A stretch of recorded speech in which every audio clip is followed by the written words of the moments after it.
Hello viewers, দেখতে পাচ্ছ আমার হাতে জগন্নাথ দেবের প্রসাদ দীঘা মন্দিরে। আমাদের রেসেন্ট ডিলার প্রত্যেকের বাড়ি বাড়ি আমাদের জগন্নাথ মন্দিরের প্রসাদ পৌঁছে দিচ্ছেন, তাই আমরা খুব হ্যাপি।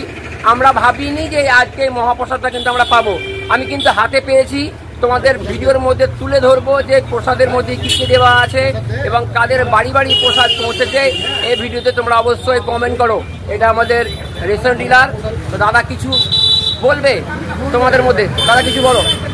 আমাদের সৌভাগ্য যে আমাদের মাননীয় মুখ্যমন্ত্রী মমতা বন্দ্যোপাধ্যায়ের এই প্রসাদ বিতরণের কাজে আমরা যুক্ত হয়েছি সেই জন্যে, এবং আমরা গ্রামে পাড়ায় পাড়ায় বাড়ি বাড়ি গিয়ে এই প্রসাদ আমরা বিতরণ করছি।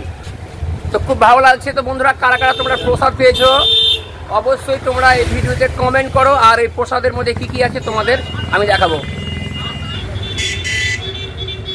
এই যে আমাদের জগন্নাথ মন্দিরের দীঘার প্রসাদ, তোমাদের সামনে আমি তুলে ধরছি যে প্রসাদের মধ্যে কি কি আছে। আমার দেখতে খুব ইচ্ছে করছে, তোমরাও দেখো, চলো।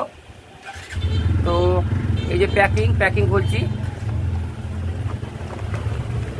এই যে এই জগন্নাথের একটা মূর্তি দেখতে পাচ্ছ তোমরা, জগন্নাথের মূর্তি এবং দীঘার যে মন্দিরটা সেটা কিন্তু এখানে তুলে ধরা হয়েছে। আর এখানে পশ্চিমবঙ্গ সরকারের এখানে লোগো আছে। আর এটার মধ্যে প্রসাদ আছে। এই যে প্রসাদে কি কি আছে বুঝতে পারছি না।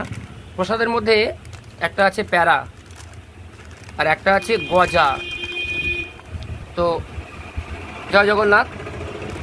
ভিডিওটা সবার কাছে শেয়ার করে তোমরা পৌঁছে দিও। আর কারা কারা প্রসাদ পেয়েছো এইভাবে কমেন্ট করে অবশ্যই জানাবে।